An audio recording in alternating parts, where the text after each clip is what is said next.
요즘 텔레그램 등 그 SNS에 저를 사칭한 리딩방이 기승을 부리고 있는데 여기에 속지 않도록 각별한 주의를 부탁드립니다. 아시다시피 저는 리딩방과는 전혀 관련이 없습니다.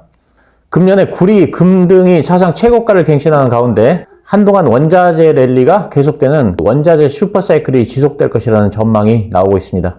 그런 가운데 지금은 원자재 중에서도 왜 알루미늄에 관심을 가져야 하는지에 대해서 말씀을 드리겠습니다.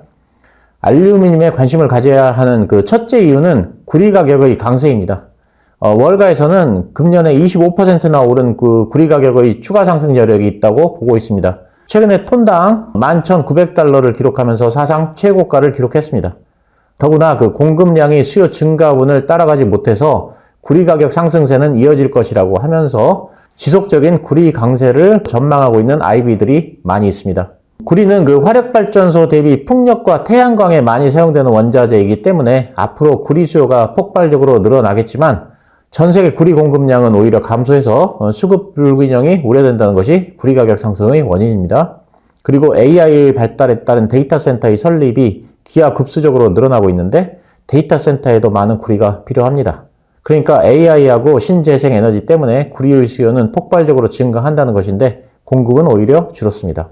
특히 그 코브레 파나마 구리광산의 가동 중단과 중국의 구리 재련소들의 생산 감축이 구리 가격 상승에 불을 붙였습니다. 구리값의 상승으로 재련소들의 그 마진 압박이 커졌고 이것이 중국 재련소들이 감산 결정을 내린 그 원인이었습니다. 그리고 중국 경제가 호조라는 지표가 나오면서 중국 경제의 바닥론이 대두된 것도 구리 선물 가격 상승의 원인이었습니다. 중국은 금속 원자재의 최대 수요처이기 때문에 중국 경제가 회복되면 통상적으로 원자재 가격이 상승합니다. 그러면 그 구리 가격이 오르는데 왜 알루미늄을 봐야 할까요? 그것은 구리 수요의 일정 부분을 알루미늄이 대체할 수 있기 때문입니다. 구리 가격이 크게 상승하면 소비자들이 대체재를 찾게 되는데 알루미늄이 구리의 대표적인 대체재입니다. 알루미늄은 전기전도와 열전도 측면에서 구리에 비해서 떨어집니다. 그렇지만 그 고순도 구리가 불필요한 그 일부 수요처에서는 알루미늄으로 대체가 가능하며 일부 가전과 전자기기 역시 제품의 에너지 효율 등급에만 영향을 줄 뿐 알루미늄으로의 대체가 가능합니다. 이렇게 구리의 일부를 알루미늄으로 대체하기 위한 검토에 들어가는 시기는 구리 가격이 톤당 10,000달러를 돌파했을 때이고 대체가 본격화되기 시작하는 지점은 구리가 톤당 12,000달러에 도달했을 때라고 합니다. 그런데 지금 구리 가격이 톤당 최대 11,900달러까지 치솟았다고 합니다. 그러니까 지금이 바로 구리를 알루미늄으로 대체하기 위한 시작점이라고 할 수 있습니다. 구리 가격이 계속 강세를 보이면 알루미늄의 수요가 늘어날 것이고 그렇게 되면 알루미늄의 강세가 예상됩니다.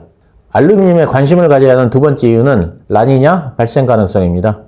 지금 표를 보시면 라니냐가 발생할 확률이 달이 갈수록 점점 높아져서 9월에서 11월은 83%, 그리고 10월에서 12월에는 86%까지 상승합니다. 11월에서 내년 1월도 85%입니다. 엘니뇨는 적도 부근 해수면 온도가 올라가는 것을 말하고 라니냐는 동태평양 그 해수면 온도가 낮아지는 것을 말합니다. 라니냐가 발생되면 북미에서는 강추위를 유발합니다. 그러니까 북반구에 몰아닥치는 그 추위 때문에 천연가스 등 에너지 가격이 상승할 가능성이 큽니다. 이런 에너지 가격의 상승은 산업금속의 생산비를 증가시킵니다. 그래서 그 생산 비용 측면에서 전력 의존도가 높은 산업금속일수록 가격 상승의 압력이 더 커지는데 특히 알루미늄이 가장 민감하게 반응합니다. 알루미늄을 생산할 경우 톤당 13,500kWh의 이 이상의 전력이 소요될 정도로 생산 비용 구조상 전력의 원가 부담이 굉장히 큽니다. 이는 아연의 4.2배, 구리의 12.3배에 해당되고 그렇기 때문에 전력 가격 상승 시에는 알루미늄 가격이 가장 민감할 수밖에 없는 구조입니다. 지금 화면을 보시면 알루미늄이 전력 소비량에 가장 민감하다는 것을 알 수 있습니다. 결국 전력 가격이 상승할 경우 알루미늄 가격이 상승하는데 라니냐 때문에 금년 하반기에는 전력 가격 상승이 예상됩니다. 이것이 알루미늄 관련주를 유심히 봐야 하는 또 다른 이유입니다. 소시에테 제네럴의 그 카프라 책임자는 그린플레이션 수혜주를 매수하라고 추천하고 있습니다. 그린플레이션이란 그 친환경 정책으로 구리, 알루미늄, 리튬, 니켈, 우라늄 등의 그 원자재 가격이 급등해서 물가가 상승하는 것을 말합니다. 이 중에서 특히 구리, 알루미늄, 우라늄에 관심을 가져야 한다고 저는 생각합니다. 라니냐가 발생되면 북미에서는 강추위가 발생한다는 말씀을 드렸습니다. 남미에서는 라니냐가 가뭄을 유발합니다. 남미와 북미는 대두와 옥수수 등의 수출에서 절대적인 비중을 차지하는데 라니냐가 발생되면 대두와 옥수수 등의 그 수확이 급감해서 농산물 공급 부족의 문제가 생길 가능성이 크고 그래서 3대 농산물 가격이 상승할 가능성이 역시 커집니다. 3대 농산물은 지역에 따라 다를 수 있지만 여기서는 밀, 대두, 옥수수를 말합니다.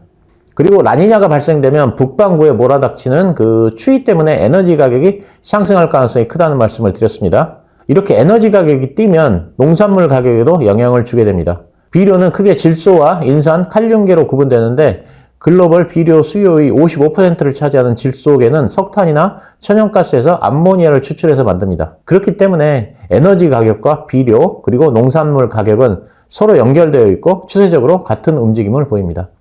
예를 들면 2010년 미국의 금융위기 이후에 경기 회복에 따른 에너지 수요 확대가 라니냐의 발생과 겹쳐서 에너지 가격이 급등했고 이는 다시 비료 가격을 상승시켰고 이는 다시 농산물 가격의 급등을 야기했습니다.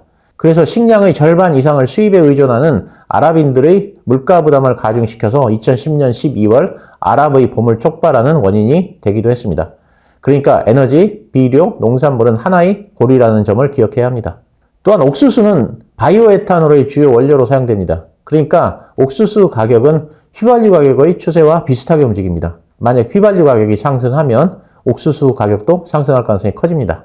그래서 지금 당장은 아닐지 몰라도 금년 하반기에 접어들면 농산물 관련주를 봐야 한다고 생각합니다. 오늘 드리는 말씀은 그 매수나 매도 추천은 아니라는 점을 말씀드리니까 참조만 하시기 바랍니다. 감사합니다.